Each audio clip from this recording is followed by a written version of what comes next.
आज हम लोग बात करने वाले हैं बीए पार्ट 1 हिस्ट्री ऑनर्स का पेपर 1 का चैप्टर 4 का पूरा कंप्लीट हो गया था। जो चैप्टर 4 था पूरा कंप्लीट हो गया था। इसका ऑब्जेक्टिव क्वेश्चन भाग 1 यानी कि जो 10 तक ऑब्जेक्टिव क्वेश्चन हम लोगों ने कंप्लीट कर लिया था। आपको पता है कि ये हम स्पेशल बैच के तहत पढ़ रहे हैं और स्पेशल बैच में क्या है कि स्पेशल बैच में पहले आपको अच्छा से पढ़ाया जाएगा चैप्टर, उसके बाद आपको से बोले थे कि ऑब्जेक्टिव क्वेश्चन करवाएंगे। तो देखिए अभी ऑब्जेक्टिव क्वेश्चन करवा रहे हैं, उसके बाद सब्जेक्टिव करवाएंगे और उसके बाद क्या करेंगे, सब्जेक्टिव क्वेश्चन करवाने के बाद आपको मॉडल सेट देंगे और आप मॉडल सेट को क्या कीजिएगा, हल कीजिएगा।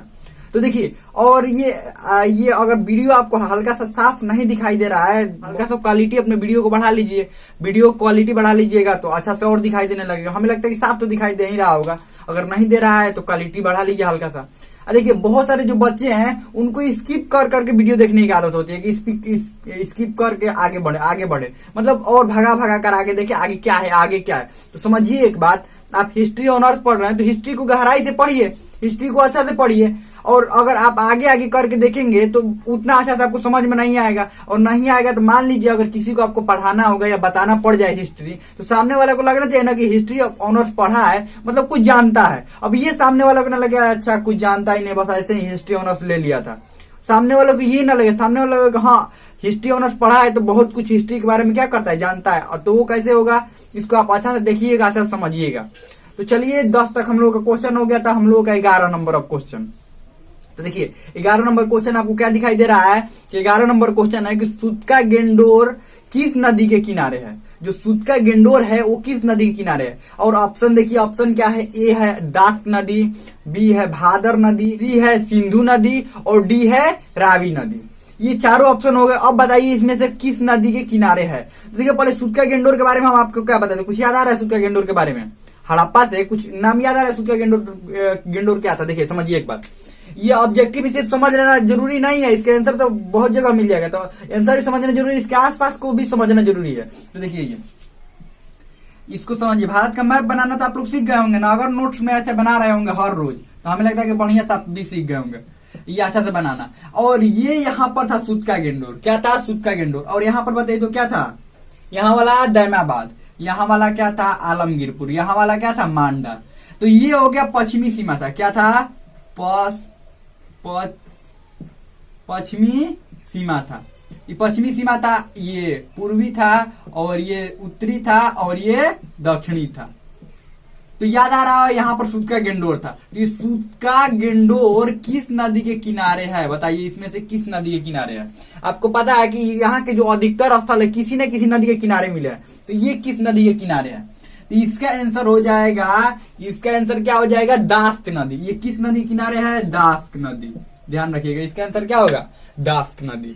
और बाकी और तीनों की बात कर लेते हैं। भादर जो नदी है ना, इसके किनारे है रंगपुर, इसके किनारे क्या है, रंगपुर है। उसके बाद अगला क्या है, अगला है सिंधु। सिंधु जो नदी है उसके किनारे कौन कौन स्थल है, मोहनजोदड़ो है, उसके बाद चनहुदड़ो है और भी बहुत सारे स्थल है। उसके बाद बात करते हैं कि रावी नदी के किनारे एकदम बहुत ही प्रसिद्ध जगह है, कौन सी जगह है, हड़प्पा। रावी नदी के किनारे कौन है, हड़प्पा। और हड़प्पा जो है वो कहाँ पर है, हड़प्पा जो है वो किस जगह पर, हड़प्पा वर्तमान में अभी कहाँ पर है। तो ये कहाँ है हड़प्पा, मोंटगोमरी जिला पाकिस्तान में है। कहाँ पर है, मोंटगोमरी जिला पाकिस्तान में है। तो चलिए हम लोग अब अगला क्वेश्चन बढ़ते हैं, अगला क्वेश्चन देखते हैं। देखिए तो हमारा अगला क्वेश्चन है कि विशाल स्नानागार कहाँ मिला है, मतलब किस जगह पर मिला है, ये बताना कि विशाल जो स्नानागार है वो किस जगह पर मिला है। हम लोगों का ऑप्शन ए है हड़प्पा, ऑप्शन बी है लोथल। ऑप्शन ए क्या है, हड़प्पा है, ऑप्शन बी है लोथल, ऑप्शन सी चनहुदड़ो और ऑप्शन डी क्या है, मोहनजोदड़ो। तो ये हमने आपको पहले ही बताया। स्नानागार का मतलब स्विमिंग पूल समझिए, तालाब। सबसे बड़ा स्विमिंग पूल कहाँ पर मिला था, क्या बताए थे, और बहुत अच्छा स्विमिंग पूल की व्यवस्था था। कहां पर था ये था मोहनजोदड़ो में। हमारा आंसर क्या हो जाएगा, मोहनजोदड़ो में सबसे बड़ा जो स्नानागार मिला। और उसके साथ और क्या बताया था जी, बताइए तो। अगर आपसे पूछ दिया जाए स्नानागार के बारे में और कैसा स्नानागार था, चारों ओर से बढ़िया से घिरा हुआ था, सीढ़ियां बनाई हुई थी, उतरने के लिए क्या बनाया हुआ था, सीढ़ी बढ़िया था, और चारों तरफ छोटे छोटे घर बनाए हुए थे।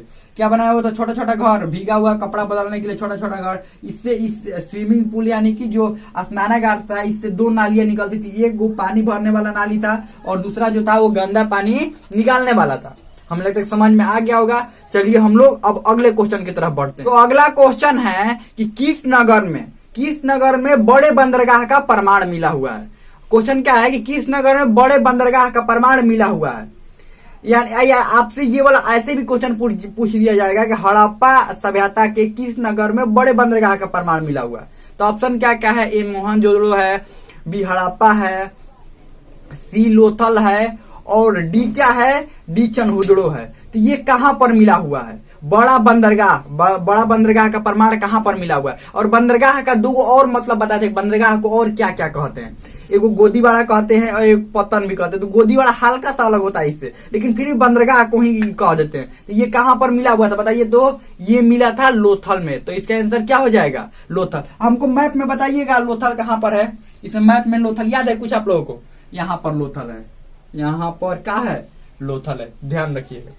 हम लोगों का अगला क्वेश्चन है कि हड़प्पा लिपि में मूल चिन्हों की संख्या कितनी होती है। जब हम पढ़ा रहे थे तो उस समय बताए थे कि हड़प्पा लिपि में मूल चिन्हों की संख्या कितनी होती है। Option A 33, option B 32, option C 63 और ऑप्शन डी 64।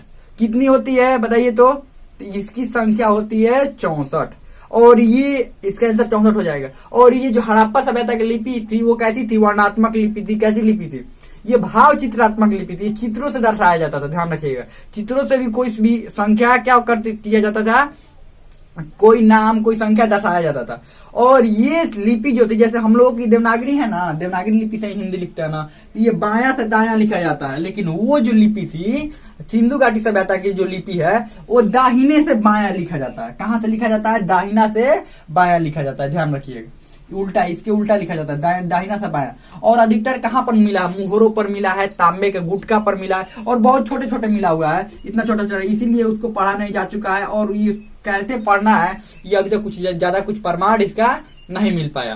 तो हमें लगता है समझ में आ गया होगा। चलिए अगला क्वेश्चन देखते हैं। अगला क्वेश्चन है कि सिंधु घाटी सभ्यता की गलियां थी, सिंधु घाटी सभ्यता की गलियां थी। अब इसमें से बताना है चारों ऑप्शन में से कि कैसी थी। ऑप्शन ए है चौड़ी, ऑप्शन बी है तंग, ऑप्शन सी है टेढ़ी मेढ़ी और ऑप्शन डी क्या है, फिसलन। तो बताइए तो ये जो सिंधु घाटी सभ्यता की गलियां कैसी थी। तो इसका आंसर हो जाएगा चौड़ी थी और सीधी भी थी। अगर सीधी ऑप्शन में रहता है तो सीधा भी हो जाएगा। तो ऑप्शन क्या होगा, चौड़ी थी। अब देखिए हम आपसे बताए भी थे कि सिंधु घाटी सभ्यता की जो गलियां थी वो कैसी थी, ऐसी थी, चौड़ी एकदम थी, बढ़िया और एकदम सीधी थी। एक दूसरे कितने डिग्री के कोण पर काटती थी, समकोण यानी कि 90 डिग्री के कोण पर काटती थी, ध्यान रखिएगा। एक दूसरे कितने डिग्री के कोण पर, 90 डिग्री के कोण पर, यानी कि समकोण थी और चौड़ी थी। समझ में आ गया। चलिए आगे बढ़ते हैं। अगला क्वेश्चन है कि सिंधु घाटी सभ्यता का क्षेत्रफल कितना है या कितना था। सिंधु घाटी सभ्यता का क्षेत्रफल कितना था, इसका आंसर हो जाएगा, इसका आंसर क्या होगा, 13 लाख वर्ग किलोमीटर स्क्वायर। अब देखिए बहुत सारी इसके जगह अभी खोजे नहीं गए हैं। अब जितना खोजे गए उतना ही के बात किया जा रहा है कि ये इसका कितना है, इसका विस्तार कितना माना जाता है। यहाँ से तिरछा ही है, माना जाता है कितना विस्तार इसका माना जाता है, 13 लाख वर्ग किलोमीटर। चलिए अगला क्वेश्चन हम लोग देखते हैं। सिंधु घाटी सभ्यता के लोग किसकी पूजा करते थे। इसमें से बताना है कि सिंधु घाटी की सभ्यता के लोग किसकी पूजा करते थे। ए ब्रह्मा, बी विष्णु और सी पशुपति और डी इंद्र। तो ये किसकी पूजा करते थे, ये करते थे पशुपति नाथ की, यानी कि पशुपति नाथ की मूर्ति भी मिली हुई है, ध्यान रखिएगा। किसकी पूजा करते थे, पशुपति की। चलिए अगला क्वेश्चन हम लोगों का है कि कालीबंगा कहाँ स्थित है। कालीबंगा कहाँ स्थित है, ऑप्शन बताना है। ए हरियाणा, बी राजस्थान, सी गुजरात और डी पंजाब। तो ये जो कालीबंगा है ये कहाँ पर स्थित है, राजस्थान में स्थित है। कालीबंगा का अर्थ क्या होता है, काली चूड़िया, ध्यान रखिएगा। कालीबंगा का अर्थ क्या होता है, काली चूड़िया। अगला क्वेश्चन हम लोगों का कि हड़प्पा सभ्यता का कितनी राजधानियां हैं। हड़प्पा सभ्यता कितनी राजधानियां हैं या कितनी राजधानियां थी, ऐसे ही पूछा जाता है। तो ऑप्शन ए है 2, ऑप्शन बी है 3, ऑप्शन सी है 4 और ऑप्शन डी है 5।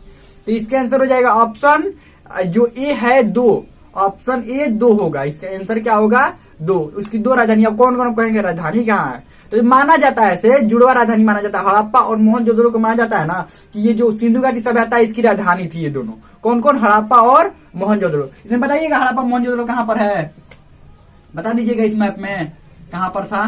देखिए यहाँ पर हड़प्पा था, यहाँ पर मोहनजोदड़ो था, ध्यान रखिएगा दोनों जगह। ये हड़प्पा है, ये मोहनजोदड़ो है। चलिए अगला क्वेश्चन हम लोग बढ़ते हैं कि हड़प्पा सभ्यता के लोग कहाँ के निवासी थे। हड़प्पा सभ्यता के लोग कहाँ के या कैसे निवासी थे, कहाँ के निवासी थे, यानी कहाँ पर रहते थे वो।